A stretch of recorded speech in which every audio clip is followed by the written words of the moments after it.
ন্যায়সঙ্গত উত্তর দেবেন যদি আপনি সঠিক মানুষ হন। বাকি সবাইদের তাহলে আপনি না, ছেড়ে দিয়েছেন? তো কেন আপনার পর্দাদাকে ছেড়ে দিলেন? কেন আপনি পর্দাদার সাথে বেয়াদবি করলেন?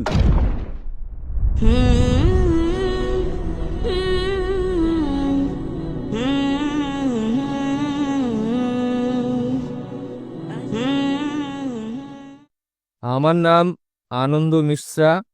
আমি এখানে আপনাদের বিগত আলোচনা নিয়ে এসেছি, যেখানে আপনি ভবিষ্যৎ পুরাণের রেফারেন্স দিয়ে মুহাম্মদ এবং কলির অবতারকে এক করেছেন। তাহলে এখন আপনি কি বিষ্ণুর অন্যান্য অবতারদের ছেড়ে শুধু এই কন্টেস্টকে ইসলামকে প্রমাণ করার জন্য রাখবেন? ব্যাস, এখন এটুকুর উত্তরই দিবেন। ভাই, আপনার প্রশ্ন আমার আগের লেকচার শুনেছেন, তাতে আমি প্রমাণ করেছি যে ভবিষ্য পুরাণের মাধ্যমে মোহাম্মদ সাল্লাল্লাহু আলাইহি সাল্লাম, এবং জিজ্ঞেস করলেন যে বিষ্ণুর বাকি অবতারদের ছেড়ে আপনি তাকে কেন ধরলেন। প্রথমে আমি একটু পরিবর্তন করতে চাই আপনার প্রশ্নে, যে আমি শুধু ভবিষ্য পুরাণের দ্বারাই প্রমাণ করি নাই, আমি যজুর্বেদের দ্বারাও প্রমাণ করেছি এবং বেদের দ্বারাও প্রমাণ করেছি, পুরাণের দ্বারাও প্রমাণ করেছি, ভবিষ্য পুরাণ যজুর্বেদের হিসেবে প্রমাণ করেছি, ঋগ্বেদের হিসেবেও প্রমাণ করেছি এবং কল্কি পুরাণের হিসেবেও। কিন্তু কেন? যেভাবে কোরআন মাজিদে অনেক পয়গম্বরদের নাম রয়েছে, আমরা তাদের প্রতি ঈমান রাখি, কিন্তু শেষ পয়গম্বরকে মানি, মুহাম্মদ সাল্লাল্লাহু আলাইহি সাল্লাম। এখন আমি আপনাকে জিজ্ঞেস করবো যে অনেক নমুনা আছে। ধরেন একটা কোনো জিনিস, গাড়ি বা কোনো DVD player, model 1, model 2, model 3, আপনি কি লেটেস্ট মডেলটা নেবেন নাকি 20 বছর আগে যেটা ছিল সেটা চাইবেন? এবং আমরা আমাদের পর্দাদাকে ছেড়ে দিব আধুনিকতায় নিজেকে জানা? আমাদের পরদাদা বলতেন যে পৃথিবীর চ্যাপ্টা, আপনি মানেন? আমাদের পরদাদা জানতেন যে চাঁদের আলো তার নিজস্ব আলো, আপনি কি মানেন এটা? আপনি মানেন কি না? কিন্তু যে ইনফরমেশন আমি আসে, আপনাকে জিজ্ঞেস করি যে পরদাদা মানতেন চাঁদের আলো তার নিজস্ব আলো, পরদাদা মানতেন পৃথিবীর চ্যাপ্টা গোল নয়, আপনি মানেন আজ? একদম ঠিক, একদম আপনি ঠিক। মানেন কি না, হ্যাঁ কি না উত্তর দেবেন। হ্যাঁ, মানি। তো কেন আপনার পর্দাদাকে ছেড়ে দিলেন? কেন আপনি পর্দাদার সাথে বেয়াদবি করলেন? কিন্তু ভাই, বেয়াদবি বলে না, একে বলে যে নিজের জ্ঞান অনুসারে আমরা মানি।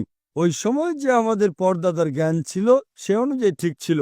এখন বিজ্ঞান উন্নতি করছে, এই উন্নতি করায় যা আধুনিক তা নেবেন। আমি আপনাকে গাড়ি বেচবো, মারুতি গাড়ি বেচবো, 20 বছর আগেরটা তত দাম দেবেন আপনি?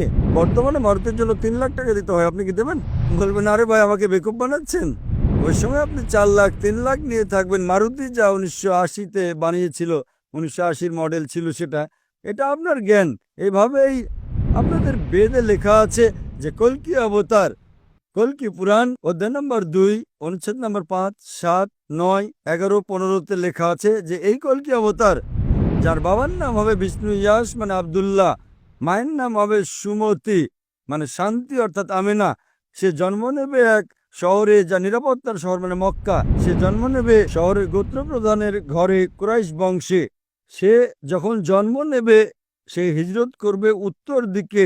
মুহাম্মদ সাল্লাল্লাহু আলাইহি ওয়াসাল্লাম হিজরত করেছেন মক্কা থেকে মদিনা এবং আবার ফিরেও এসেছেন। কত বিষয় লেখা আছে, 4 জন সহযোগী থাকবেন, কত বিষয়। কল্কি পুরাণ শেষ অবতার, এইভাবে কোরআনেও লেখা আছে। অনেক পয়গম্বর, কিন্তু শেষ পয়গম্বর মুহাম্মদ সাল্লাল্লাহু আলাইহি ওয়াসাল্লাম। তার মানে এই নয় যে আমরা ঈসা আলাইহিস সালামকে মানি না, মুসা আলাইহিস সালামকে মানি না, আদম আলাইহিস সালামকে মানি না। আমরা বলি তারা পয়গম্বর ছিলেন, কিন্তু আজ আমাদের অনুসরণ করতে হবে সেই শিক্ষা যা শেষ পয়গম্বর মুহাম্মদ সাল্লাল্লাহু আলাইহি ওয়াসাল্লাম দিয়েছেন। বাকি অবতার ঠিক আছে, দ্বিতীয় পর্যায়ে আমাদের মানতে হবে সেই অবতারের শিক্ষায়, যিনি শেষ অবতার, যিনি কল্কি অবতার। এভাবেই কোরআন মজিদে লেখা আছে যে শেষ পয়গম্বর মুহাম্মদ সাল্লাল্লাহু আলাইহি সাল্লাম। ওইভাবেই বাইবেলেও লেখা আছে, গসপেল অফ জন অধ্যায় নম্বর 16, অনুচ্ছেদ 12 থেকে 14। ঈসা আলাইহিস সালাম বলেন, তোমাদেরকে আমার অনেক কিছু বলার আছে, কিন্তু এখন সহ্য করতে পারবে না। তিনি যখন সত্যের রাতে আসবেন তিনি তোমাদের সত্যের পথে নিয়ে যাবেন। তিনি নিজের থেকে কিছু বলবেন না, যা শুনবেন তাই বলবেন। এটা বলেন মুহাম্মদ সাল্লাল্লাহু আলাইহি সাল্লাম সম্পর্কে। তো আমি বলি, আমি যা প্রমাণ করেছি শেষ কল্কি অবতার। আর বাকি সবাইদের তাহলে না, আপনি ছেড়ে দিয়েছেন? আপনি ভবিষ্য পুরাণ শুধু বাকিদের কোথায় বাকিদের ছেড়ে ছেড়ে দিলাম দিলেন? আমি? আমাদের হাদিসে লেখা আছে মুহাম্মদ সাল্লাল্লাহু আলাইহি ওয়াসাল্লাম বলেন 1,24,000 পয়গম্বর ছিলেন, 1,24,000, কিন্তু মানতে হবে সর্বশেষ জনকে। তা আমরা কখনো বলি না যে বাকি পয়গম্বর ছিলেন না। আপনি আমাকে প্রশ্ন করবেন যে রাম পয়গম্বর ছিলেন কি না, কৃষ্ণ পয়গম্বর ছিলেন কি না, আমি বলবো আমি জানি না, কেননা তাদের নাম কোরআন মজিদে নেই এবং হাদিসেও নেই। হতে পারে ছিলেন, হতে পারে ছিলেন না। কিছু লোক বলে যে রাম আলাইসাল্লাম, আমি রাম আলাইসাল্লাম বলতে পারবো না, কিন্তু আমি বলি তারা ছিলেন অথবা না। কত পয়গম্বর এসেছেন আগে, তারা শুধু নিজেদের সম্প্রদায়ের জন্য এসেছেন এবং সেই নির্দিষ্ট সময়ের জন্য। আমাদের মানতে হবে শেষ পয়গম্বরকে। সে আপনি হিন্দুস্তানে থাকেন বা আমেরিকায় থাকেন, আপনি ইংল্যান্ডে থাকেন, আমাদের মানতে হবে শেষ পয়গম্বর মুহাম্মদ সাল্লাল্লাহু আলাইহি ওয়াসাল্লামকে এবং শেষ বার্তা কোরআনকে। তারা ছিলেন কি ছিলেন না সেটা আমার জীবনে কোনো প্রভাবই নেই। আমি তাদের গালিও দিয়ে ফেলতে পারি, হতে পারে ছিলেন, আমি জানি না। আপনি আমাকে প্রশ্ন করতে পারেন ওই মারুতি যা 1980 সালের মডেল ছিল আপনি সন্ধান করছেন। আরে কেন সন্ধান করব? আমি তো আধুনিক মডেলকে সন্ধান করবো 2011, যেহেতু আমি সেটা কিনবো। 1980-তে যে মারুতি ছিল সেটা কেন খুঁজে সময় নষ্ট করব?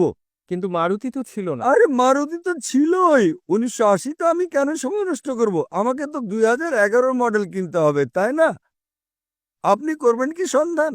আপনাকে যদি বর্তমানের মারুতি কিনতে হয় 2011, তো কি 1980 মডেল খুঁজবেন? আপনি সত্য উত্তর দেবেন, ন্যায়সঙ্গত উত্তর দেবেন, যদি আপনি সঠিক মানুষ হন।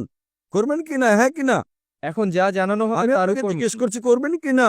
যদি আপনাকে 2011 মডেল কিনতে হয়, আপনি সন্ধান করবেন 1980 মডেল সম্পর্কে। হ্যাঁ, একদম না, একদম না। একেবারেই না। ভেরি গুড, আমি আপনাকে ধন্যবাদ জানাই, আপনি সত্য উত্তর দিয়েছেন। তো এইভাবেই, সে ভালো না মন্দ আমার জানা নেই, আমাদের অনুসরণ করতে হবে শেষ পয়গম্বর এবং আপনারও করা উচিত, সে আপনি মানেন কি না মানেন।